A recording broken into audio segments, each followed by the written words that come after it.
Hello everyone. Continue करते हैं हम लोग अपनी डिस्कशन को प्रेसिडेंट, वाइस प्रेसिडेंट और गवर्नर वाले चैप्टर को फ्रॉम लक्ष्मीकांत। इस लेक्चर में हम लोग देखेंगे क्वालिफिकेशंस, ओथ एंड कंडीशंस के बारे में जो कि प्रेसिडेंट के लिए कॉन्स्टिट्यूशन मेकर्स ने लिखी हुई है। तो what are the various qualifications for a person to be elected as president. अगर एक पर्सन को एलिजिबल बनना है कि वो चुनावी प्रक्रिया का हिस्सा बन सके, राष्ट्रपति की चुनावी प्रक्रिया में खड़ा हो सके वो पर्सन, तो उसको कुछ क्वालिफिकेशंस जो हैं वो फुलफिल करनी होती हैं। सबसे टफ क्या है? Citizen of India. दूसरा, एटलीस्ट 35 ईयर्स ऑफ एज का हो। और यहाँ पर एक टर्म है जिसमें शुड हैव कंप्लीटेड, यानी कि 35 साल का पूरी तरीके से हो गया हो वो जैद, ठीक है। उसके बाद he should be qualified for election as a member of the Lok Sabha, यानी कि उसकी क्वालिफिकेशन श्रेय ये भी होनी चाहिए कि अगर उसको कल को लोकसभा का चुनाव, ऐसा नहीं कि लड़वाना है या कुछ भी करना है, लेकिन मान लो कि ये देखा जाएगा कि अगर ये पर्सन लोकसभा की चुनावी प्रक्रिया में खड़ा होता एमपी के लिए, तो क्या उन कंडीशंस को फुलफिल कर रहा है, फिर यहाँ पर इसको एलिजिबल समझा जाएगा कि अगर ये लोकसभा का एमपी बनने के लिए क्वालिफाइड है तो फिर ये राष्ट्रपति बनने के लिए भी क्वालिफाइड है। ये तीसरी कंडीशन है इसकी, ठीक है, समझ में आया। उसके बाद शी और he should not hold any office of profit under the union government और स्टेट गवर्नमेंट या किसी भी लोकल अथॉरिटी या फिर दूसरी पब्लिक अथॉरिटी। और आपको पता है ना ऑफिस ऑफ प्रॉफिट कहाँ पर डिफाइंड है? कॉन्स्टिट्यूशन के अंदर कहीं डिफाइंड है क्या? नहीं। तो कोई भी एक जो सिटिंग प्रेसिडेंट है या फिर वाइस प्रेसिडेंट है यूनियन का, या गवर्नर है अगर किसी स्टेट का, या कोई एक मिनिस्टर है यूनियन या फिर एनी स्टेट का, इसको ऑफिस ऑफ प्रॉफिट नहीं समझा जाता, ठीक है। एंड अगर कोई एक पर्सन फिर प्रेसिडेंशियल कैंडिडेट के लिए खड़ा होना चाहता है तो वो हो सकते हैं। जैसे आपको पता होगा प्रणब मुखर्जी जो प्रेसिडेंट थे वो एक एमपी भी थे उससे पहले, है ना। तो अब उसका क्या ऑफिस ऑफ प्रॉफिट थोड़ी ना समझा जाएगा, ठीक है। Further, nomination of a candidate for the election to the office of president, it must be subscribed by at least 50 electors। मतलब होता क्या है,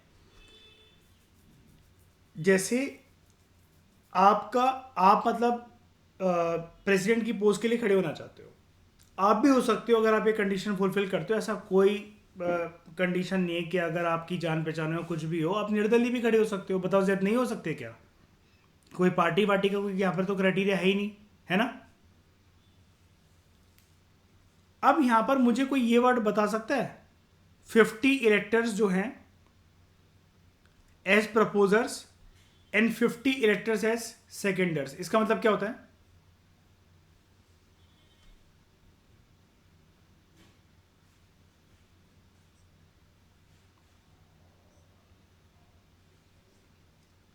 हाँ, सेकंड करिए मतलब क्या? एक एक करके बोलो, इसमें क्या बोल रहे हो?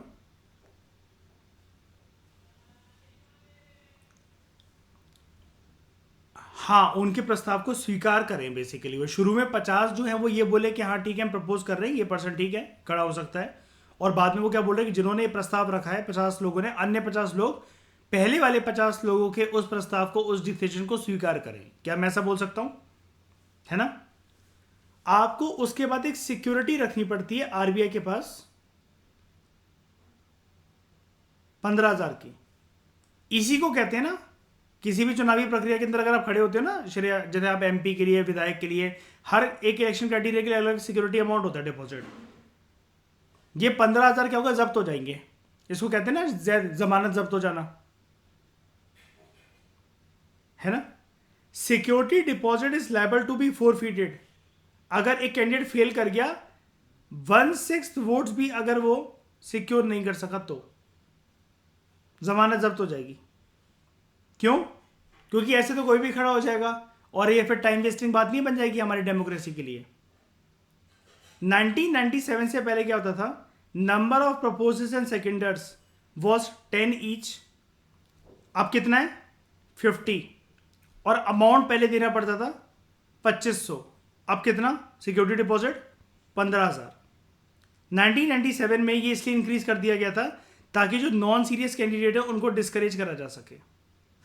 और इंडिया में अगर आप ओवरऑल पूरी जनसंख्या को देखो तो ये 15,000 रुपये ऐसे किसी प्रोसेस के लिए डिपॉजिट करवाना जहां पर श्रेया आप मजाक मजाक के लिए कोई पर्सन एक खड़ा हो गया कि हाँ भाई हम राष्ट्रपति बन जाएंगे, तो ये 15,000 बड़ा बड़ा काफी बड़ा अमाउंट है ना जैद, इसमें देश की जनसंख्या को देखते हुए और उनकी कमाई को देखते हुए हिंदुस्तान के अंदर, है ना, ये चीज है। यहां पर फोर्थ पॉइंट एक लिखा हुआ है, ये जो क्राइटेरिया है ना, कौन सा criteria, number of proposal and seconders जो बढ़ गए 10 से 50 हो गए, और जो सिक्योरिटी डिपॉजिट था वो 2500 से 15,000 हो गया। ये करा गया था presidential and vice presidential elections act of 1952, जिसकी अमेंडमेंट हुई थी 1997 में, ठीक है, इसके अकॉर्डिंग ये चीज करी गई थी। ओथ और एफर्मेशन, राष्ट्रपति को अपने पद पर आने के बाद क्या शपथ है, वो कस्में वादे खाने पड़ते हैं। Before entering upon his office, एक राष्ट्रपति को कुछ ओथ और एफर्मेशन जो हैं उसके तहत कुछ कस्में वादे खाने पड़ते हैं। अपनी ओथ और एफर्मेशन में प्रेसिडेंट कसम खाते हैं किस बात की, अपने जिस भी ऑफिस पे, राष्ट्रपति के ऑफिस पे वो बैठे हैं उसको फेथफुली एग्जीक्यूट करेंगे, वो प्रोटेक्ट करेंगे संविधान को और कानून को, प्रिजर्व और डिफेंड करेंगे, और लोगों की भलाई के लिए, इस देश के लोगों की भलाई के लिए अपने आप को डिवोट करेंगे to the service and the wellbeing of the people of India.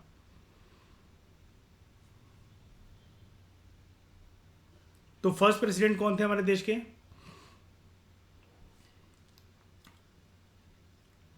Doctor Rajendra Prasad, and दूसरे यही थे। और क्या ऐसा हुआ है क्या, जैसे राजेंद्र प्रसाद 2 बार प्रेसिडेंट रहे, कोई और पर्सन जो कि 2 बार प्रेसिडेंट रहे हो? नहीं, ये बस याद रख लेना, बड़े कुछ एग्जाम्स में आ सकता है, नॉट यूपीएससी श्रेया बिस्मे जैद। राजेंद्र प्रसाद जब पहली बार प्रेसिडेंशियल इलेक्शंस में खड़े हुए थे तो उनका राइवल कौन था, केटी शाह। इनको मिले थे 83% वोट और केटी शाह जी को मिले थे 15% वोट। मतलब ये परसेंटेज को छोड़ते ना, मैं वैसे बता रहा हूं कि डिफरेंस देख लो। दूसरी बार 5 साल कंप्लीट करने के बाद राजेंद्र प्रसाद जी जब बनते हैं प्रेसिडेंट, 99.35% वोट, एंड उनके राइवल थे एन दास, सिर्फ 0.4% वोट। यहां पर देखो लिखा हुआ है, ये मेन राइवल है, ये जो कैंडिडेट विक्टोरियस इमर्ज हुआ वो, ठीक है। उसके बाद सारे आपको याद नहीं करने हैं। एक तो ये चीज़ देख लो कि और कोई प्रेसिडेंट जो हैं वो एक बार बनने के बाद दोबारा आए हैं क्या, ऐसा तो नहीं है, ठीक है। एंड करंटली हमारे प्रेसिडेंट कौन है, श्रीमती द्रौपदी मुर्मू जी, ठीक है। मुझे बताना, ये आपका होमवर्क है लेक्चर के बाद, ग्रुप पे बताना उनके अगेंस्ट कौन खड़ा हुआ था, उनका राइवल कैंडिडेट कौन था, ठीक है। The oath of office to the president, इनको शपथ समारोह के अंदर शपथ दिलवाता कौन है, it is administered by chief justice of India. अगर चीफ जस्टिस ऑफ इंडिया या chief justice of India of supreme court, जो मर्जी कह लो, अगर वो एब्सेंट है तो जो भी सीनियर मोस्ट जज है सुप्रीम कोर्ट का, वो फिर उनको ओथ और एफर्मेशन दिलवाता है। ये चीज समझ में आई। फर्स्ट प्रायोरिटी कौन, सीजीआई। सीजीआई एब्सेंट है तो सुप्रीम कोर्ट के, हाई कोर्ट के भी सीजीआई सीनियर मोस्ट जज आ सकते हैं क्या? अगर कोई सीनियर मोस्ट जज सुप्रीम कोर्ट का अवेलेबल ना हो तो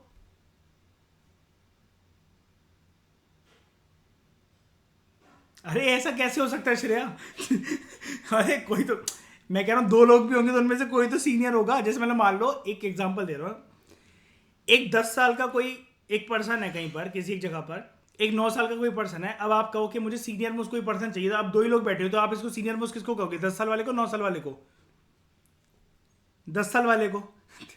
31 जजेस होते हैं, एक नहीं होगा, दो नहीं होगा, 5 नहीं होंगे, 15 नहीं होंगे, 20 नहीं होंगे, 25 नहीं होंगे, 30 नहीं होंगे, कोई तो होगा।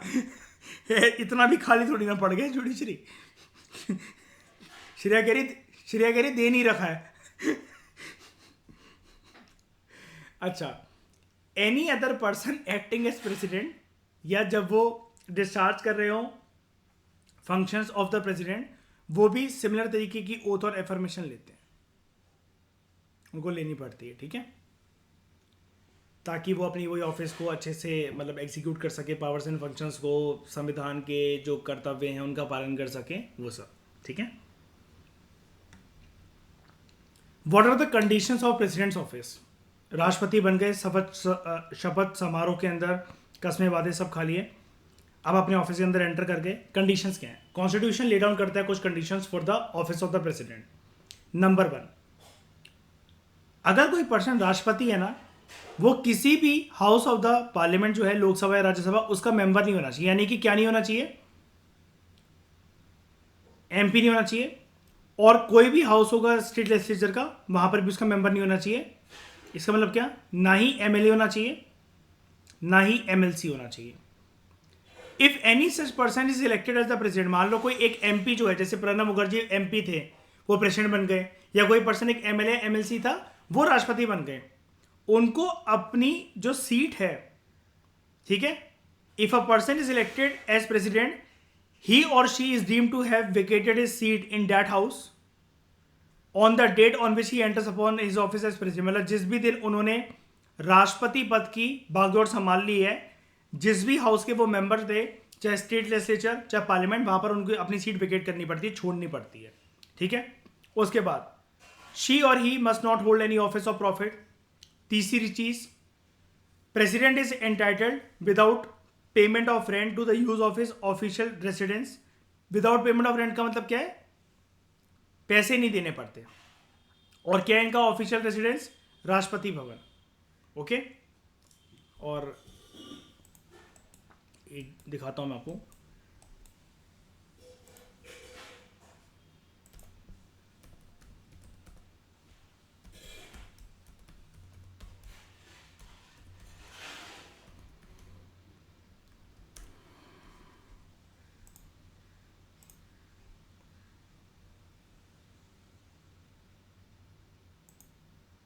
ये होता है प्रेसिडेंट का कमरा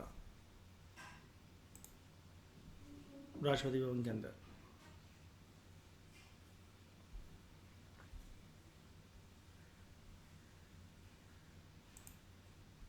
श्रेया एम बना लो, मिनिमम यहां तक पहुंचना है, ठीक है। एफर्मेशन मारो कि हाँ भाई, यहां बैठ के कुछ बड़ा करना है। जैद, इसको उठा के ले जाना, बेच देना कहीं बंगाल में, हावड़ा ब्रिज के पास, ठीक है। इसमें ये लैंप उठा के कहीं रख लेना गांव में, ठीक है। श्रेया खड़े होकर, बेड पे खड़े होकर शीशे में देखना उछल उछल के, ठीक है। मतलब नॉनसेंस भाई, शीशा कहाँ लगा रखा भाई? द्रौपदी मुर्मू जिस पे उछल उछल के देखेंगी, बताना जरा। इस ड्रॉज में आप चाहो तो श्रेया अपने सिगरेट के पैकेट रख सकते हो, ठीक है। ये रूम भी बड़ा अच्छे होते हैं। जैसे और भी मैं आपको दिखाऊं, आगे का जो कमरा होता है ना, जैसे अगर आप इसको क्रॉस करके जाओगे, जैसे जो आगे जो दरवाज़ा दे रखा है, इसके बाद अगर आप जाओगे तो आगे कोई आपके गेस्ट वगैरह आ रखे होते हैं, तो उनके लिए चेम्बर होता है पूरा का पूरा, नेक्स्ट रूम, ठीक है। एंड ये कुछ आपका रूम, ये कुछ कहाँ गया, ये कुछ इस प्रकार का दिखता है, ठीक है। अच्छा, मेन शीशा श्रेया यहाँ लग रखा है, ठीक है, सजने के लिए। इस पे भी लेकिन कुछ लोग खड़े होकर देख सकते हैं, ठीक है। और पता चला जैद ऐसे गिरे कि फिर लग गई गलत जगह। उसके बाद president is entitled to such emoluments, allowances and privileges. Emoluments क्या होता है? सैलरी के अलावा मिलने वाले कुछ पैसे, ठीक है, जो कि आपके खर्चों के लिए होते हैं, जिसको पार्लियामेंट डिटरमाइन करेगा। प्रेसिडेंट के जो इमोल्यूमेंट्स और जो अलाउंसेस होते हैं, they can not be diminished during his term of office. ऐसा नहीं है कि उनको कम कर दिया। जैसे मान लो पीएम ने बोला इनको ऑर्डिनेंस लेकर आने के लिए, इन्होंने मना कर दिया, पीएम ने पार्लियामेंट के अंदर कुछ तिगड़म करवाकर बिस्में बोला काट दो इसके सारे एमोल्यूमेंट, सारे अलाउंसेस, ऐसा नहीं हो सकता, ठीक है। वो कम भी नहीं करे जा सकते, ज्यादा करे जा सकते, लेकिन कम नहीं करे जा सकते, ठीक है। 2018 के अंदर पार्लियामेंट ने जो सैलरी है राष्ट्रपति की वो बढ़ा दी थी 1.5 लाख से सीधा श्रेया 5 लाख पर मंथ, ठीक है। ये मिलना चाहिए लाइफ में, आएगा ना। अर्लियर इन 2008 जो पेंशन है रिटायर्ड प्रेसिडेंट की, it was increase from 3 lakh per annum to 50% of a salary per month. पहले 3 लाख पूरे साल की मिलती थी, फिर ये बोला गया कि जब वो रिटायर हो रहे हैं ना, तो जो आखिरी साल था ना उनके रिटायरमेंट का, उस टाइम पर जितनी सैलरी उनकी चल रही थी ना, उसका 50% उन्हें मिलेगा। फॉर एग्जाम्पल अभी राष्ट्रपति को कितनी मिलती है? 5 लाख, इसका 50% क्या हो जाएगा? 2.5 लाख। 2.5 लाख लेकिन कब मिलेगा? साल का कि मंथ का? पर मंथ, ये याद रखना, ठीक है। छोटे छोटे एग्जाम्स हैं, उनमें ये वाली चीज़ें पूछी जा सकती है, ऐसी नॉनसेंस चीज़ें। और ये जो 2018 में जो सैलरी बढ़ाई गई ना, it was done with the help of finance act 2018 with effect from 1 January 2016, and this act amended the president's emoluments and pension act, जो कि काफ़ी टाइम से चल रहा था 1951 से। और जो एमोल्यूमेंट्स और पेंशन वाली बात जो मैंने आपको बताई, 50% ऑफ द सैलरी जो उनकी चल रही होगी लास्ट में वो मिलेगी, तो वो जो एक्ट था वो था 2008, उसमें चेंजेस करके 50% कर दिया गया। पहले 3 लाख पूरे साल का होता था। इन एडिशन अगर कोई पर्सन अब प्रेसिडेंट जो अब नहीं रहे हैं, मतलब वो जिंदा हैं बस प्रेसिडेंट की पोस्ट पे नहीं रहे हैं, तो former presidents are entitled to furnished residence, लकड़ी वकड़ी मार्बल फ्लोरिंग होकर सब मिलेगा, phone facilities, car, medical treatment, travel facility, secretarial staff and office expenses up to 1 lakh per annum. कोई खुश होने वाली बात नहीं है। टॉप के आप ब्यूरोक्रेट्स हो, आप सेक्रेटरी हो, ये सारी चीज़ें आपको भी मिलती हैं। अगर जो राष्ट्रपति जो हैं या थे, अभी तक जिंदा थे और उनका देहांत हो गया, तो उनके स्पाउस को, फीमेल राष्ट्रपति हैं तो उनके हस्बैंड को, मेल राष्ट्रपति हैं तो उनकी वाइफ को, they are entitled to a family pension of at least 50% of the pension of the retired president. ऊपर वाले केस को ही पकड़ लेते हैं, 5 लाख सैलरी थी, पेंशन कितनी? 2.5 लाख पर मंथ। इसका 50% कितना? अगर ये प्रेसिडेंट को जीते जी मिलेगी, तो प्रेसिडेंट मर गए तो उनकी वाइफ को कितना या हस्बैंड को कितना?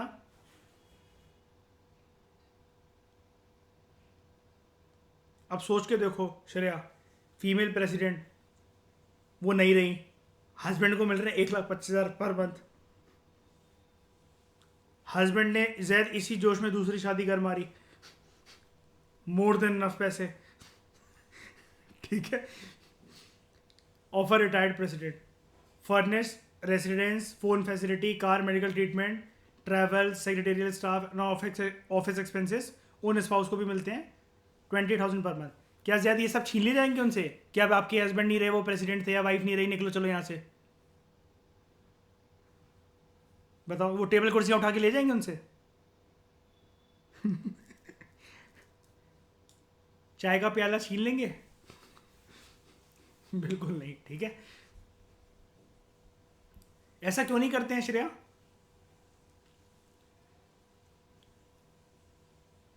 मर्यादा को रख, तुम लोग भाई मेरी तरह बातें करने लगे हो, ठीक है। President is entitled to a number of privileges and immunities.